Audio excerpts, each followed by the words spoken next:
মুখোশধারী নেতা। এ হচ্ছে গিয়ে তার হচ্ছে প্রোফাইল দেখেন, সে হচ্ছে গিয়ে ছাত্রলীগের নেতাদের ছবি টবি সবকিছু শেয়ার করে এবং হচ্ছে তার সাথে যোগাযোগ করে তারা নাশকতা সৃষ্টির জন্য তারা বোলার থেকে এখানে চলে আসছে। গুলিস্তান থেকে আওয়ামী লীগের যে পার্টি অফিস ছিল সেই পার্টি অফিস থেকে আর একজন ছাত্রলীগ কর্মীকে আটক করা হয়েছে। তিনি বরিশালের ভোলা থেকে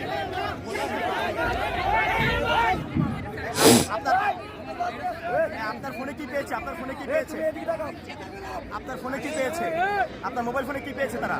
আচ্ছা দেখেন, সে হচ্ছে গিয়ে ছাত্রলীগের বোলাতে ছাত্রলীগ করে এমনকি তাকে ঢাকা উদ্দেশ্যমূলকভাবে নেতারা এখানে আনাইছে এমনকি তার সাথে বিভিন্ন অপসংস্কৃতি যেখানে হচ্ছে বিভিন্ন ধরনের নাশকতা সৃষ্টি করার জন্য বিভিন্ন ধরনের গ্রুপে হেড আছে এমনকি তার সাথে দেখেন সে হচ্ছে গিয়ে বিভিন্ন